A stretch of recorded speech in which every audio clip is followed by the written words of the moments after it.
अरे बहू, रोज रोज पीहर जाना अच्छी बात नहीं है। रोज रोज जाने से इज्जत कम होती है। सरोज अपनी बहू रचना से बोली, मम्मी जी, पता नहीं आपको तो मेरी हर चीज़ में परेशानी है। हर समय मुझे टोकती रहती हैं। अब क्या मुझे मायके जाने के लिए भी सोचना पड़ेगा? वह तो मेरा अपना घर है, जब जी चाहेगा तब जा सकती हूँ। रचना ने अपनी सास को चिढ़ते हुए जवाब दिया।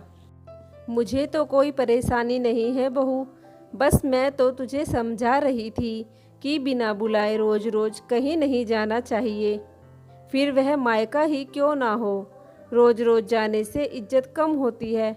मायके वाले यही सोचने लगते हैं कि रोज लेने चली आती है, और फिर पड़ोसियों की तो पूछो ही मत, चार बातें बनाने लगते हैं। बेटा, बिना बुलाए तो भगवान के घर भी नहीं जाना चाहिए। आगे तेरी मर्जी। मम्मी जी, ऐसा नहीं हो सकता। जब तक मेरे माता पिता है, मेरा जब मन करेगा मैं अपने घर जाऊंगी। माफ़ करना, इसके लिए मैं आपकी एक भी नहीं सुनूंगी। अपनी सासू माँ को तीखा जवाब देकर रचना चलती बनी। सरोज जी बहू को अपनी बात समझते ना देखकर मन महसूस कर रह गई और मन ही मन बोली, कोई बात नहीं बहू, आज तुम्हें मेरी बात बुरी लग रही है, लेकिन आने वाला समय तुम्हें समझा देगा।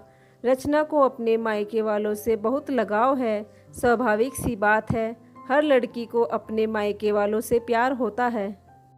रचना का जब जी चाहता तभी बैग उठाकर अपने मायके की तरफ चल देती। शुरू शुरू में तो माता पिता भाई सबको अच्छा लगता, लेकिन जब से बड़े भाई की शादी हुई, उसकी पत्नी को रचना का इस तरह रोज आना अच्छा नहीं लगता था। रचना को जो भी चीज़ अच्छी लगती अपने मायके से बिना पूछे ही उठाकर चली आती, क्योंकि वह मायके की हर एक चीज़ पर अपना हक समझती और वहाँ के हर काम में दखलंदाजी करती। उसकी सासू माँ सरोज जी एक अनुभवी महिला है। वह रिश्तों की गरिमा बखूबी समझती है, इसलिए उन्होंने अपनी बेटी को भी रिश्तों की अहमियत समझा रखी है। यही बात उन्होंने रचना को भी समझाना चाहा, लेकिन वह समझने को तैयार नहीं। माँ, मेरी सासू माँ को रोज़ रोज़ मायके आना पसंद नहीं। मायके में आई रचना ने अपनी माँ विमला से कहा। क्यों बेटा, उन्होंने तुझसे कुछ कहा क्या? हाँ माँ, उन्होंने कहा कि रोज रोज बिन बुलाए मायके नहीं जाना चाहिए, और वहाँ के मामलों में बिना मांगे अपनी राय मत दिया करो, वरना मायके में इज्जत नहीं रह जाती। रचना, तुम्हारी सास बहुत समझदार है बेटा। उन्होंने दुनिया देखी है, अपने अनुभव के आधार पर ही वह तुम्हें समझा रही है। तो क्या माँ, आपको भी मेरा मायके में आना पसंद नहीं है? अब से मैं नहीं आया करूँगी। रचना ने अपनी माँ से गुस्से में बात की और वापस अपने ससुराल चली गई। रचना की नंद श्वेता बहुत बुलाने पर भी साल में एक बार गर्मियों की छुट्टियों में आ पाती, या फिर रक्षाबंधन पर श्वेता अपने पति के साथ आ जाती, या फिर रचना का पति उमेश चला जाता। अब की बार श्वेता को काफ़ी दिन हो गए थे। किसी कारणवश वह न तो गर्मियों की छुट्टियों में आ पाई और ना ही रक्षाबंधन पर।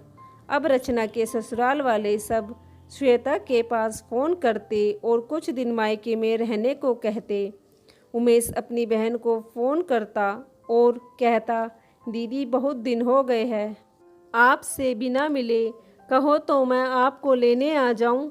अब रचना देखती कि उमेश रोज अपनी बहन श्वेता को फ़ोन करता और आने की मनुहार लगाता और कहता, अब काफ़ी दिन हो चुके थे, रचना के मायके वालों में से किसी ने भी एक बार फ़ोन तक नहीं किया। उसे यह सब देखकर बहुत बुरा लग रहा था। वह मन ही मन कह रही थी कि यहाँ सब मेरी ननंद को कितना प्यार करते हैं, बार बार उन्हें आने को कहते हैं। अब उसे आईने की तरह सब कुछ साफ साफ दिख रहा था। अब उसने सोचा, मैं मायके नहीं जाऊंगी और बिना बुलाए तो बिल्कुल भी नहीं जाऊंगी। इस बात से रचना को बहुत दुख हुआ और साथ ही अपनी गलती भी समझ में आ गई।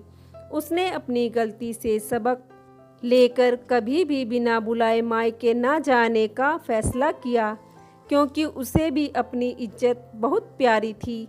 जिस तरह उसकी ननंद को मायके में मान सम्मान मिलता है, उसे भी वैसा ही मान सम्मान चाहिए। उसे समझ आ गया था कि उसकी सासू माँ बिल्कुल सही बात कह रही थी। अब उसे अपनी सास की बात ना मानकर पछतावा हो रहा था। दोस्तों, यह बात बिल्कुल सच है। एक बेटी को रोज रोज पीहर जाना शोभा नहीं देता। आपको हमारी कहानी अच्छी लगी हो तो प्लीज़ इसको लाइक शेयर ज़रूर से कर देना। धन्यवाद।